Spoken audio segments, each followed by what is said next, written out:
So it's time for the Q&A. I will just wait for Richard and Martina to return. Excellent. All right. So many buttons to press. The issues with a virtual environment.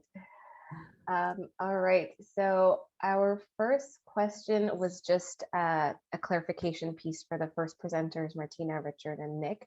They were asking what recommendation 9 was. They missed that. Nick, do you have that? Do you want to take that one? I got it right here. Recommendation 9 pertains to leadership. So the report recommends that Horizon recruit at least one Indigenous person to their board of directors. The report also recommends that Horizon consider Indigenous representation on their staff leadership team as well. That staff leadership currently has a CEO and directors, so there should be somebody else at that level who's Indigenous ideally. This might be the Indigenous liaison that the report also recommends hiring. Excellent, thank you. So there was another question from Robin Kyler. It was pretty open. I think, Mark, you somewhat touched upon this in your presentation, but if you want to expand, they're asking if any data has been collected with respect to mitigating mental health crisis experienced by tenants.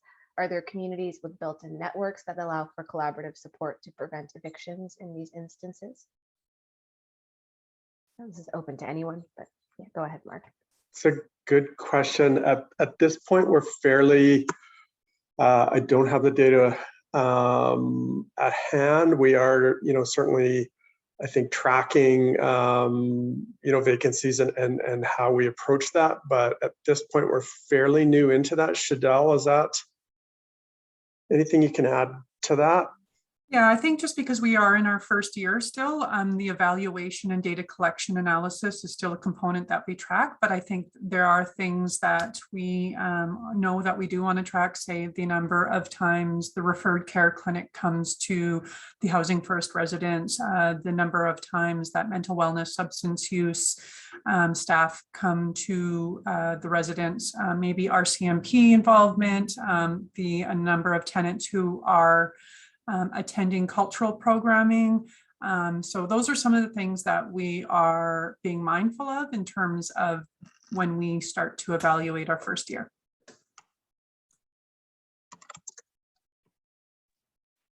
Okay, great. And then I'll pose this one to Nick, Martina, and Richard, unless you had anything to add to that last question. But folks are wondering about some of the barriers to implementing these recommendations, if you could speak to challenges and so on. Do you want me to start and then Richard, maybe you can add from your perspective, and then Nick. So Horizon is a housing provider. We provide the housing. The magic really happens between our relationship with the social service providers, including those who focus on working with Indigenous residents to really, make that magic happen.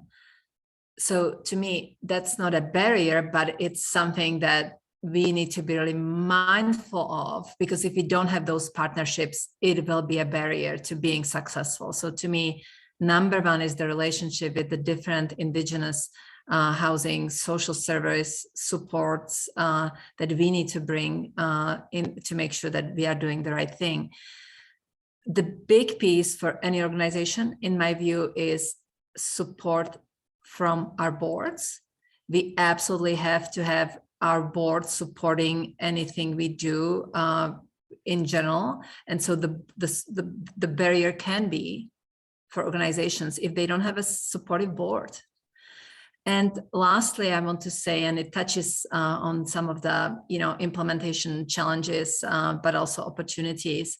Leadership is throughout our organization.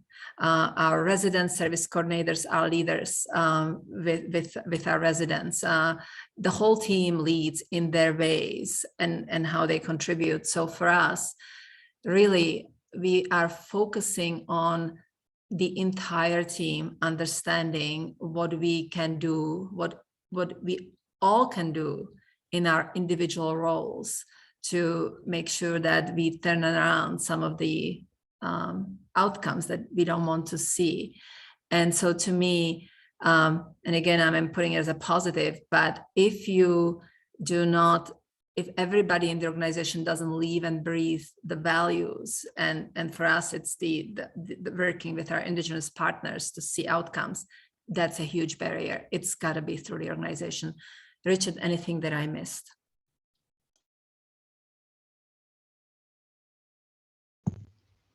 I don't think so. Can you hear me all right? Hello? I don't think you missed Great. anything per se. I think the big thing here is for tenant success is relationship building with housing providers and creating an environment that is welcoming and able to sustain a positive relationship with Indigenous residents. I'm not sure if we consider that a barrier, but I know that that's something to explore and work on. And I think Horizon Housing is committed to that. I'll just add that some of the recommendations require money, some of them don't. The ones that require money, obviously that's a challenge. It's always a challenge for a nonprofit housing provider to come up with new funds. All right. I actually have two more quick questions that came in for you three, and then I'll flip back to Mark and Shadell. So there is a question from Ken asking, is the Indigenous liaison person with Horizon involved with the initial application process, as this is often a very overwhelming process for new applicants? That's one question. And the second question is, how does Horizon liaise or interact with police or the RCMP? So I think that's a question for me. So the short answer is we are in the process of hiring for that Indigenous liaison. And yes, they will be absolutely. The importance of that onboarding is critical. So yes, to that. With regards to, so we would not be involved with RCMP per se.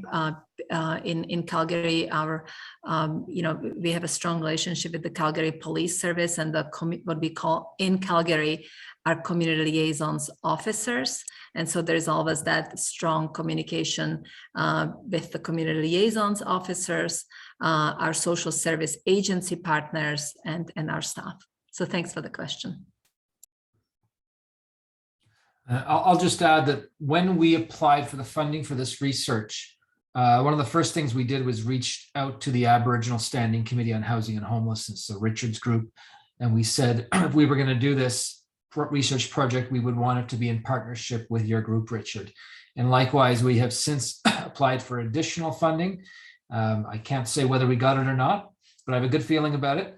And that was also in partnership with the Aboriginal Standing Committee on Housing and Homelessness. So we have held hands with that committee from the get-go because it's a very good allegiance, a very good partnership. All right, excellent. And I have one more quick question. I think there's a few more coming through, but just so you presenters know, you can always go back into the system and respond to them via text. But there is a question that's, what is the accountability commitment that has been put into place with leadership and staff that are non-Indigenous? I've experienced in the past that many times non-Indigenous organizations hire Indigenous folks, but first, Indigenous staff are not adequately representative of the clients that are Indigenous. And secondly, when Indigenous staff bring to light issues that need to be addressed or solutions, they are ultimately blocked or ignored. So I'm not sure if any of you have some insight onto that, but. Well, I'll make the point briefly that one of the report's recommendations is that there be an Indigenous person at the leadership level at Horizon, at the staff leadership level. So that would be one check against that possible problem, but I'll let others weigh in. And and I think we can also hear from others, not just Horizon. And really excellent question, and I'm not in the chat, so I will have to go back and reread it because I may not have caught all the aspects of it. But if I got it correctly, basically the bottom line is that we don't want to go and say we will do something without doing it. Well done is far more important than well said, as I said in my presentation, right? So this is the beginning of our journey. So we are starting to build accountability into everything that we do. And I'll just give you one brief example, because to me, to really walk the talk on improving our outcomes when it comes to housing indigenous residents, there will be a whole bunch of things we will have to do. But for starters, from an organizational perspective, we are going to be looking at very specific key performance indicators that we are going to be building into our strategic plan, which is just about finished. So real outcomes will be measured against what we set out to do. Another example is our business planning process, which again happens yearly. So in that document, in that business planning document, which we report to the community, to our board, to our Indigenous partners, we will identify what we will do, and we will ask the community to hold us accountable. Thanks. I don't mind to provide some input as well. So, our partnership with Connective, running the Housing First residents here in Whitehorse, Yukon, is a bit different because we have developed a partnership. So an Indigenous Council of Yukon First Nations organization is partnering at a leadership, a board level with Connective, and then how that trickles down from the top throughout our partnerships. And so we have a variety of partnerships, and we determine which organization will take the administrative leave or administrative lead. So in Housing First, Connective is the administrative lead, they're the employer. However, we do have a partnership that talks about how Yukon First Nations are involved in significant decision-making, reviewing applicants for the tenancy, also ensuring that we deliver culturally appropriate programming. So Connective recognizes that they don't have that capacity and those skills, so they partner with us, and we ensure that we do that. So those are some things to consider. I don't believe in our Housing First residents employment piece, there's not dedicated Indigenous positions. And I, with all due respect to Horizon, and everybody approaches this differently, sometimes having a dedicated position can lead to some challenges where staff feel tokenism at times. I'm not saying that's your approach, but it's something that we have to be aware of. And we see that here in the Yukon as well. And so how do we entrench our Indigenous staff as being in regular positions, both at frontline and at management, without having, because it is a bit of a double-edged sword, having those roles, and the Indigenous staff person really feeling supported by the organization. Obviously, Calgary is a bigger jurisdiction, and there's numerous Indigenous people there. Here in the Yukon, it's a bit smaller, but we can't take that pan approach where one person is going to know about all of the Indigenous protocols, traditional knowledge on behalf. So that's just something I'd like to add. I don't know, Mark, if you want to add anything. Well said, Sure. by the way. Everything that you said, I would 100% echo. Yeah, I don't think I can add a lot. I think we, as an organization that was new to the Yukon as well, I think we just really tried to bring an openness and a willingness to learn more, recognizing that we had a history of service delivery, but in particular not a history of service delivery to Yukon First Nations. So it's just been a really, I think, respectful evolution of the relationship. Our staff work side by side. We learn things through the hiring processes, even just around our job postings and interviewing, and just being inclusive to the Council of Yukon First Nations in those areas. So I think, and as Shadell said, just at times recognizing where we can lead and be more active, and then also where we need to support and follow and just work collaboratively toward better outcomes. So, yeah. Thank you so much. Those were excellent answers. And if you folks want to add any more, again, you can always go back to the chat and respond in text, because we have already gone a couple minutes over time. But thank you folks so much for joining us, and thank you to all the attendees. And hopefully we will see you throughout the rest of the conference. Take care, folks. Thank you. Bye-bye. Bye. Thank you very much. Do you want us to take a look in the chat?